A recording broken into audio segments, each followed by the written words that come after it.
Bonjour, retour sur le plateau du festival Les Chevaux du Sud au Salon du Cheval de Paris. Clémence de Villecourt. Clémence, bonjour. Bonjour. Alors le voyage à cheval, pas vraiment à cheval, en roulotte, quel a été le but de ce voyage, enfin de ces voyages que tu as réalisés? Eh bien, le but est pédagogique, c'est de montrer une autre voie pour la jeunesse et d'aller à sa rencontre pour l'aider à comprendre, pour lui ouvrir un chemin de connaissance, de savoir et d'émerveillement. Donc c'est le voyage à une autre vitesse, à la vitesse du battement de cœur de l'homme. D'accord. Et donc pourquoi la roulotte? Alors la roulotte est un excellent moyen de... c'est une maison itinérante dans laquelle je vais vivre, dormir et qui est transformée en petit musée itinérant. Et la roulotte me permet de me décrocher un petit peu des habitudes du monde contemporain, c'est-à-dire réfléchir à ce qui est essentiel. Alors il faut savoir que je vis avec 7 litres d'eau par jour à peu près, que je vis sans électricité et qu'il n'y a dans la roulotte que très peu de choses puisque c'est le cheval qui porte. Et évidemment, je ne vais pas faire porter du superflu à un cheval. Donc on revient aux essentiels et on revient à plus de qualité plutôt que de quantité. Et on revient à une autre vitesse, c'est-à-dire on sort des voies express pour entrer sur des chemins de traverse qui nous permettent de découvrir le monde. Et pour le moment, combien de voyages, combien de kilomètres parcourus? J'ai 8 voyages à mon actif, à peu près 5000 km parcourus et 500 jours de voyage. D'accord. Et tout ça, toujours à destination des enfants. Enfin, la rencontre, c'est aussi une rencontre avec le public, mais plutôt le jeune public. Pas forcément, c'est-à-dire que la cible principale est évidemment la jeunesse, parce que ma volonté, c'est de lui montrer un autre chemin. Mais mes voyages sont itinérants et dans l'itinérance, dans l'idée du cheval, il faut remettre évidemment les personnes âgées qui sont souvent isolées, mais qui ont une belle histoire à raconter à partir du cheval. Je vais également dans les prisons, je vais dans les musées, je mets un petit peu les villes en fête. Mais il est évident que la cible principale est à destination de la jeunesse, avec des acteurs que sont les structures, différentes structures. Et l'association, alors qui s'appelle Le Sabot et la Plume, laisse aussi une grande place aux livres, à la littérature, à l'écriture. Alors oui, c'est une volonté de donner et transmettre le goût de lire et d'écrire, c'est-à-dire l'appétit. Aujourd'hui, il y a du trop dans tout ce que nous faisons et leur redonner l'envie de découvrir un livre. Mais évidemment, mes livres sont ciblés avec les villes que je découvre, avec les auteurs qui sont remis en lumière à travers mes voyages. D'accord. Donc pour entrer un petit peu dans cet univers et pour mieux comprendre la démarche de Clémence, je vous propose tout de suite de regarder un premier reportage qui avait été réalisé dans le cadre de l'émission 30 millions d'amis.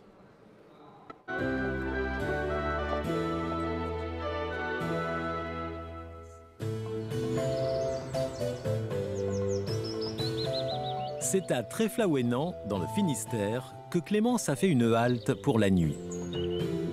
Cette écrivaine bretonne a entrepris il y a quelques semaines un tour de la Bretagne en 130 jours. Un voyage culturel et littéraire organisé par son association Le Sabot et la Plume.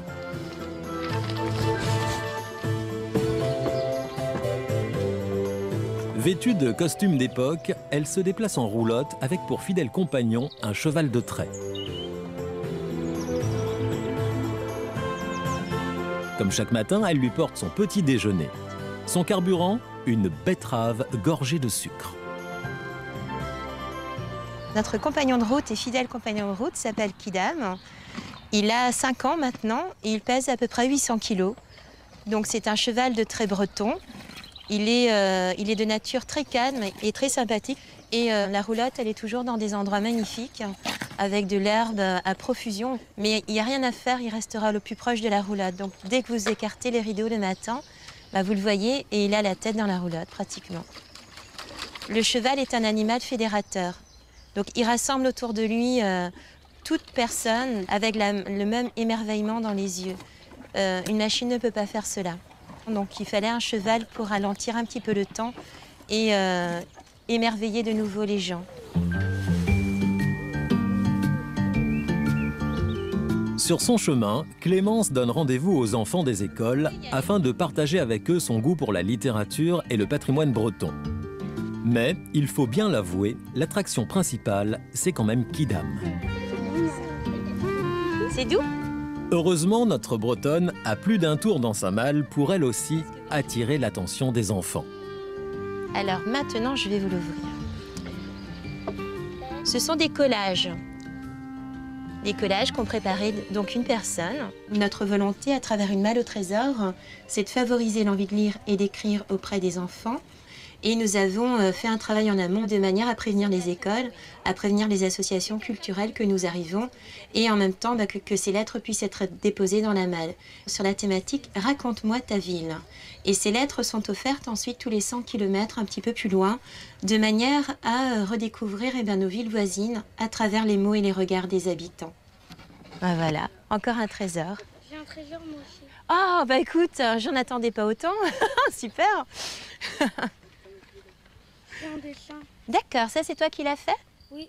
Oh, pour 30 millions d'amis. Oh, super. Voilà. Les enfants ont déposé plusieurs trésors, notamment un dessin à l'intention de 30 millions d'amis.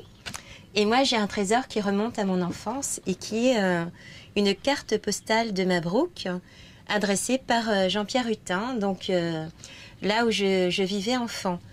Elle doit avoir plus de 20 ans ou 25 ans. Ça a eu un double effet. Le premier, c'était de recevoir la carte, donc il avait porté attention à mon message.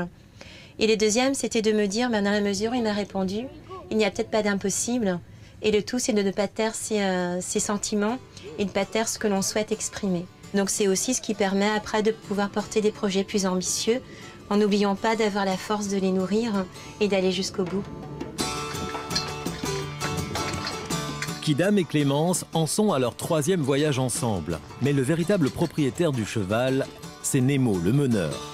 Chaque année, il participe lui aussi à ce périple breton. Ainsi, il peut parfaitement s'occuper de la santé de sa jument. Alimentation adaptée, soins réguliers des pieds et des ferrures, rien ne doit être négligé afin que Kidam boucle les 650 km sans encombre. Mais pas de souci, les chevaux de trait bretons sont réputés pour leur excellente endurance et leur mental d'acier. C'est des animaux qui sont très curieux. Donc le fait de sortir de son champ et puis d'aller faire une autre activité, de voir des choses nouvelles, c'est là qu'il a leur plaisir, je pense, quoi. Et après, c'est vrai qu'au fur et à mesure que leur musculature se fait, ils prennent vraiment du plaisir à faire des efforts physiques. À force de travailler, ils ont envie d'y retourner, quoi. Et là, par exemple, si on prend l'exemple du Tour de Bretagne en roulotte qui a démarré il y a maintenant 15 jours, il était sorti de l'hiver, la pâture chez moi était rase, il était au foin. Et donc on a associé le travail avec le plaisir de trouver des nouvelles pâtures. Pour l'instant, on a vraiment eu de la chance. On a eu des prairies avec 20 cm d'herbe et toutes nouvelles, les belles herbes de printemps bien riches, à s'en casser le ventre. Il n'y avait plus rien, moi.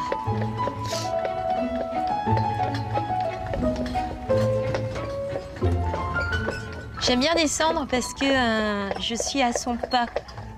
On s'est aperçu en réalité qu'il est en général à 4 km/h. Et quand il y a quelqu'un devant, il peut être à 5 km/h. Lui, il se met à mon pas et on n'écoute plus que les fers. Donc moi, je marche avec des sabots. Et lui, il a ses fers et je trouve que c'est non seulement romantique, mais là, on touche terre, on touche le réel. Et je me dis, j'espère qu'au terme de ce voyage, ceux qui nous ont suivis, qui nous ont vus, comprendront qu'à vouloir aller trop vite, on risque de se détruire. L'étape de ce soir, la petite commune de Sibiril, près de Saint-Paul-de-Léon. Ici aussi, les enfants de l'école primaire accompagnent l'attelage jusqu'au pâturage qui va servir de camp de base. Une pâture proche d'un petit bijou du patrimoine breton, le château de Kérouzéré. Tandis que sa majesté Kidam profite pleinement de sa nouvelle demeure, Princesse Clémence, elle, déballe à nouveau sa malle au trésor. Alors, est-ce qu'il y aurait... Les moins timides des écoliers lisent même leurs propres textes en public. Mon père travaille à la commune de Sibérie, il construit, il aide, il nettoie. Jules. Oh, bravo. Le but, c'est de leur faire comprendre que le trésor, ce sont ces lettres et ces dessins, puisque ce sont eux qui participent à cela. Et ensuite, je fais en sorte qu'ils comprennent et qu'ils puissent toucher. L'idée, c'est quand même de les sensibiliser à la matière, comme le papier. Et également, je les invite à ouvrir un livre comme autrefois, avec un coupe-papier. Donc l'intérêt de cette démarche, c'est de favoriser l'envie de lire et d'écrire. Et ensuite, effectivement, dans un deuxième temps, c'est de leur faire comprendre que c'est un environnement où il n'y a pas grand-chose finalement. C'est une toute petite maison, mais elle a tout pour vivre. Et avec peut-être un petit peu moins, on peut subvenir à nos propres besoins. La soirée se déroule ensuite de façon plus intime.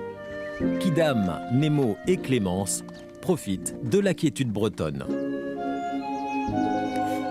Pour ma part, je vais écrire et puis m'inspire et en même temps, je peux et raconter ce récit de voyage et en même temps être très proche de lui. C'est là où on prend nos énergies et on se ressource pour pouvoir repartir le lendemain. Aujourd'hui, qu'est-ce qui reste de la petite fille fan de Mabrouk et fan de 30 millions d'amis dans cette aventure? La même qui a grandi, c'est-à-dire avec les mêmes rêves. Donc moi qui me baladais à la recherche désespérément de chevaux quand j'étais enfant, là il est proche de moi et c'est un rêve qui se concrétise. Donc il reste toujours cette étincelle d'enfant et avec un projet qui a énormément mûri. Et Dieu merci, il est là, quoi.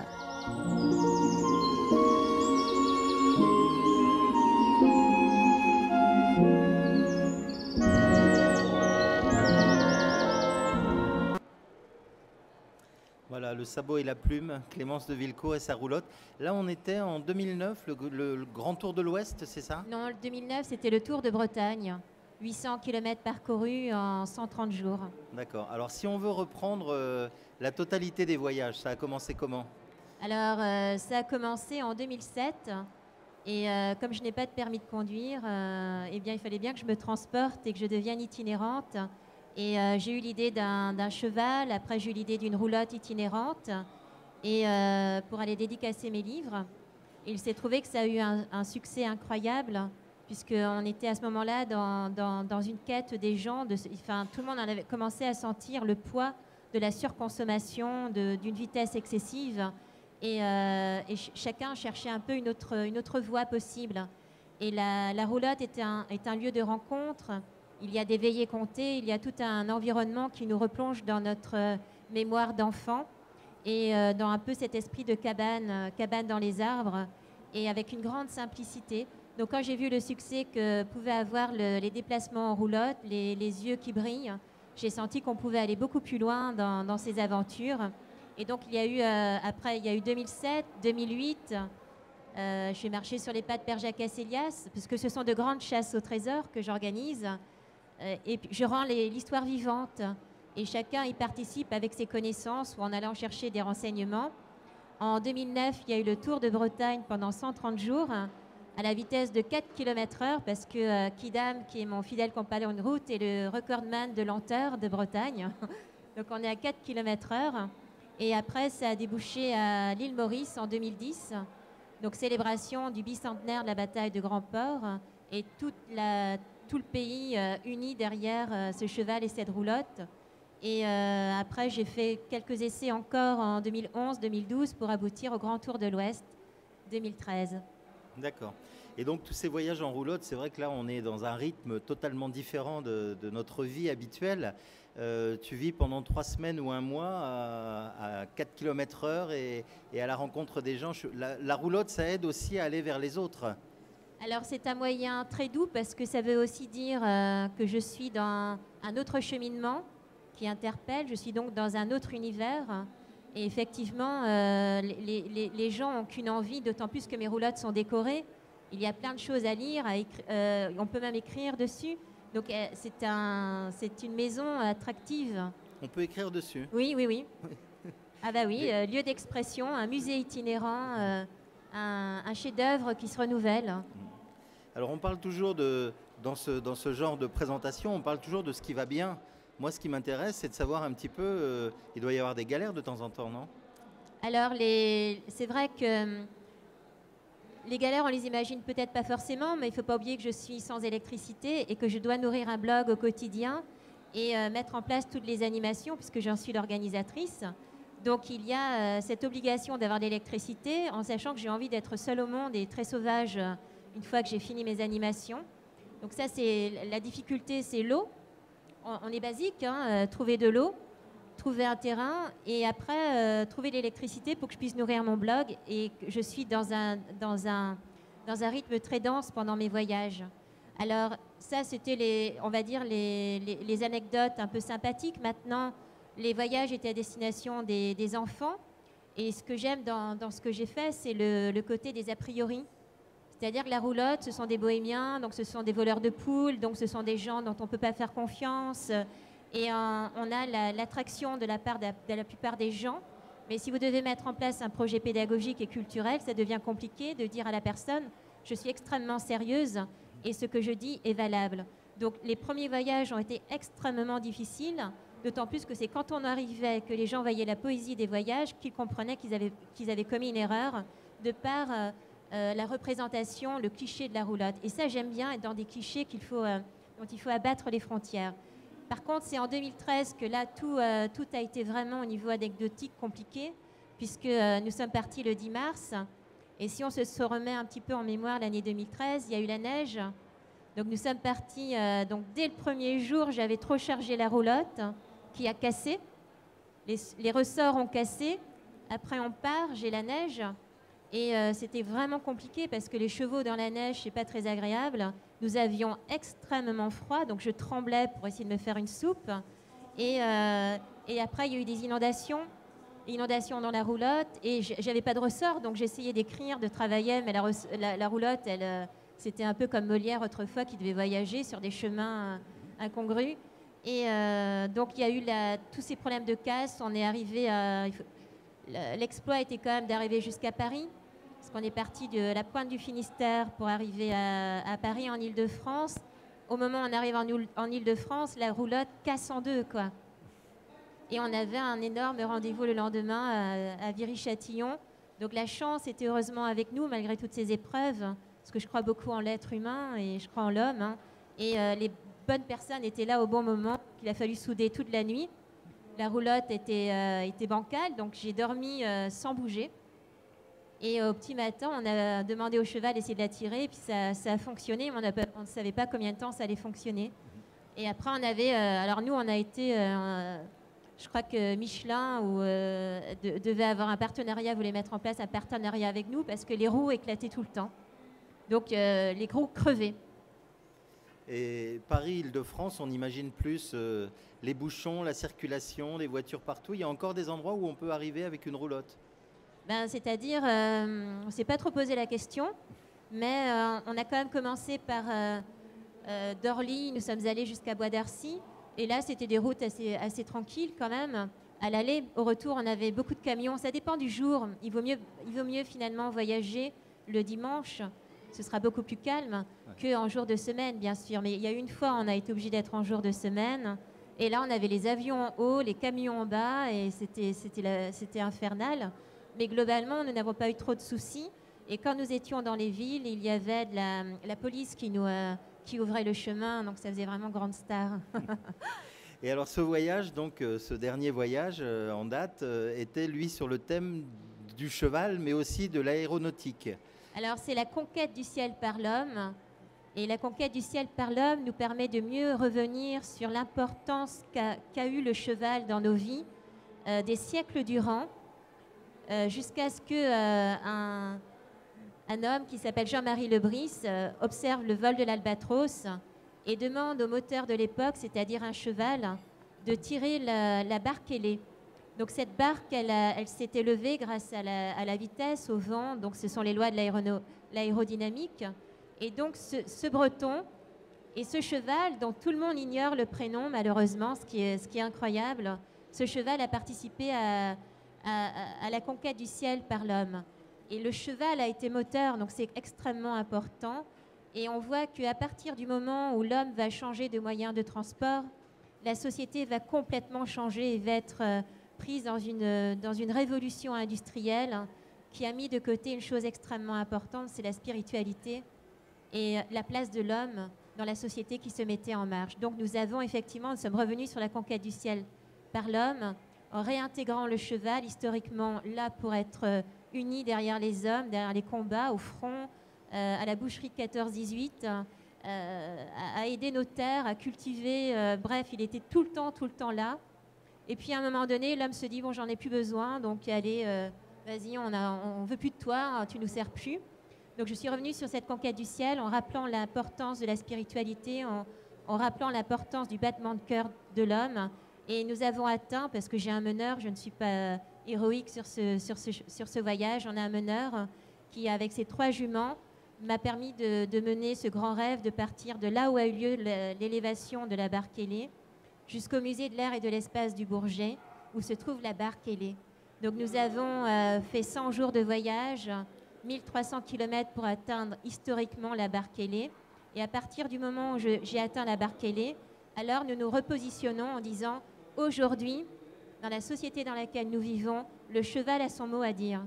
Et il a son mot à dire sur tous les plans, énergie, consommation, communication, pédagogie. Donc il a vraiment, moi je bataille, je lutte pour redonner sa place, mais non pas simplement dans les centres équestres, c'est-à-dire qu'il est le moteur de cette société vers laquelle nous devons aller maintenant. Il la représente.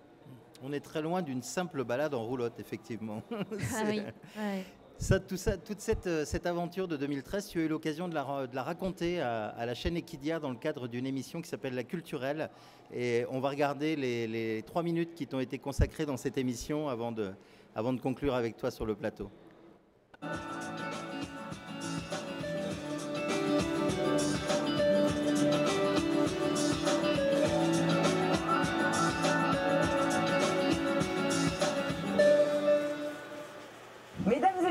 Bonjour, mon nom est Anaïs. L'ensemble de l'équipage et moi-même avons le plaisir de vous accueillir à bord de la Culturelle à destination de la Ferté-Alais. Veuillez attacher et ajuster votre ceinture de sécurité. Nous vous souhaitons un agréable voyage. Allez.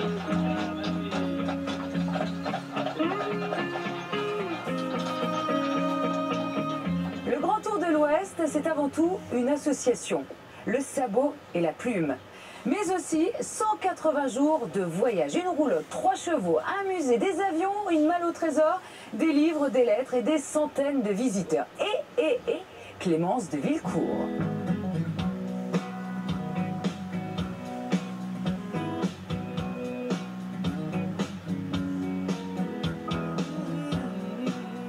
Bonjour Clémence. Bonjour.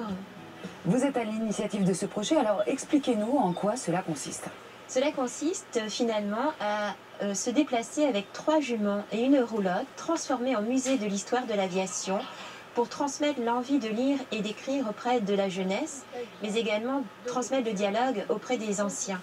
Concrètement, nous menons des activités autour de l'écriture avec les écoles. La présence du cheval permet de renouer un dialogue en nous rappelant le passé, qu'est-ce que c'était que la campagne autrefois, ces villages qui vivaient, et en même temps, au niveau des enfants, de leur faire comprendre qu'il n'y a pas qu'Internet, et que le monde du cheval, c'est un monde aussi de respect de la terre, respect de l'être humain.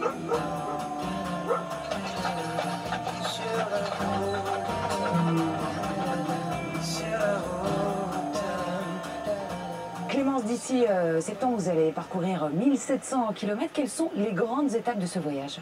Nous sommes partis de Camaret-sur-Mer et puis nous avons progressé vers Lorient, Saint-Nazaire, Angers.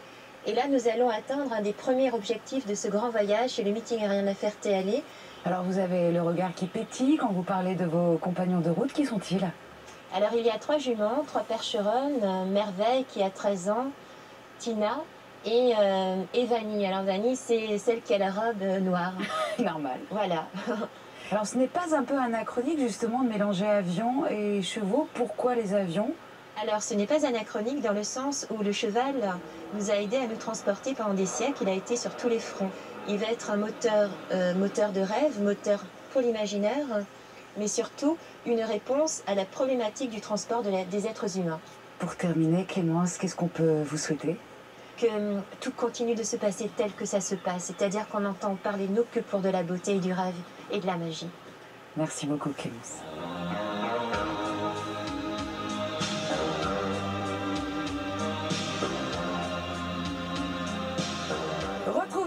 Clémence de Villecourt et son incroyable musée sur les chemins du Grand Tour de l'Ouest jusqu'à fin septembre. Toutes les infos sont bien sûr sur laculturelle.fr.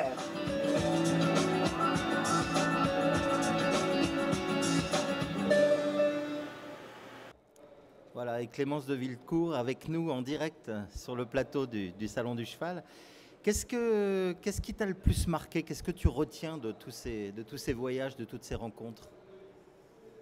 Alors, ce que je retiens, c'est ce que m'a appris le cheval.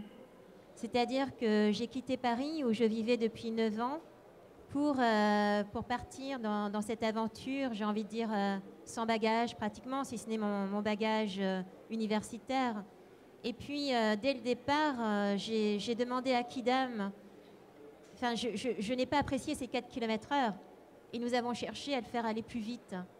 Nous avons cherché à voir, allez, vas-y, va plus vite, jusqu'au moment, et en sachant que je devais changer de cheval tous les 10 jours. Mais finalement, on n'en avait pas un deuxième, on n'avait que Kidam. Et ce qu'il m'a appris, ce cheval, moi qui vis dans la vie précipitée, qui a envie de consommer, qui a envie de changer de garde-robe tous les jours, de porter autant de parfums que je veux. Voilà un peu mon idéal. C'était l'idéal dans lequel j'ai été mon enseignement, quoi. Et en voyageant avec Kidam, j'ai voulu retrouver le goût que j'avais pour le voyage, mais sans comprendre ce qu'est un cheval vraiment, un cheval de trait. Et au fur et à mesure que j'ai voyagé avec lui, on s'est dit, bon, il a tenu 10 jours. Ah, il a tenu 20 jours. Mais il est lent, hein.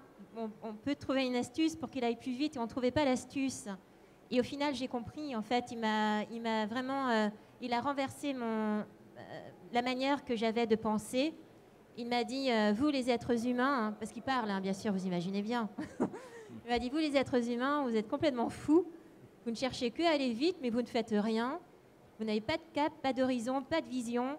Et moi, qui avance à 4 km/h, si tu me respectes avec mes 4 km/h, c'est-à-dire avec mon battement de cœur, je t'emmènerai où tu veux. Mais je ne t'y emmènerai pas en étant malade à la fin. Tu n'auras pas besoin de médicaments, tu n'auras pas besoin d'aller voir un psychologue, un psychiatre, tout ça. Je vais t'y emmener et je vais te donner les lois de la connaissance, les lois du savoir et les lois de l'émerveillement. C'est-à-dire le rapport à la nature, le rapport à une consommation saine et à être le plus simple possible dans nos vies. C'est ça le bonheur. Et mon bonheur, c'était d'ouvrir ma porte au petit matin et de prendre mon thé, d'aller voir Kidam. Et Kidam que disait, allez, on va aller faire un tour, je crois qu'il y a une jument par là-bas, quoi. Et donc, ça a complètement changé ma vision de la vie sur le rêve et sur la manière d'aborder l'existence. Donc ça, je peux le transmettre maintenant, parce que Kidam, qui n'était voué qu'à faire 10 jours, en acceptant sa vitesse de 4 km/h, m'a emmené jusqu'au terme du voyage, il s'est musclé et il a eu une telle confiance. Voilà, j'ai envie de dire, la simplicité et le bonheur est à portée de main. Et tous ces voyages en roulotte, on peut dire que c'est un chemin vers la liberté? Ah bah oui, un chemin vers la liberté, bien sûr, parce que le message que j'ai envie de transmettre, c'est qu'il ne faut pas suivre les yeux fermés, les médias. Il faut d'abord s'écouter soi-même. Et s'écouter soi-même, c'est chercher de la liberté. Mais la véritable liberté, elle est dans la tête. C'est notre tête qui fait notre liberté. Oui. Voilà, c'est soit une grande prison, ou alors une prison qui nous dit ce qu'il faut faire, les exigences, les voies express, le bruit, la rapidité. Mais en réalité, ce que nous amène à comprendre le cheval, c'est que la vie est ailleurs, dans une autre intériorité. Et le prochain voyage, alors ? Ah bah oui. Alors, 2015, je vais justement traiter de l'utilisation du cheval pendant la guerre 14-18. Donc, je vais 3 semaines durant être en itinérance, faire les uns et les autres écrire sur une lettre. En fait, ils vont écrire des lettres. Les lettres parce que c'était les passerelles de vie entre les soldats et les familles en 14-18. Et parce que le cheval, et là on voit bien en 14-18 l'avènement de l'aviation et le déclin pratiquement du cheval. Donc on va lui redonner ses lettres de noblesse. 3 semaines durant, je vais récolter des lettres auprès des centres de loisirs, des maisons de retraite et des écoles sur le thème de la liberté, sur le thème de l'amour. Et après, ces lettres, évidemment, vont partir en avion, 3-4 haltes en avion qui symbolisent également l'avènement de l'aviation en 14-18. Merci Clémence pour ce voyage. Moi, je vous propose de vous retrouver maintenant demain en fin de matinée avec un autre grand voyageur à cheval, un voyageur au long cours qui s'appelle Stéphane Bigot et qui est certainement l'homme aujourd'hui qui a parcouru le plus de kilomètres à cheval sur les 5 continents. Voilà, donc on se retrouve demain pour une nouvelle émission du festival Les Chevaux du Sud. À bientôt.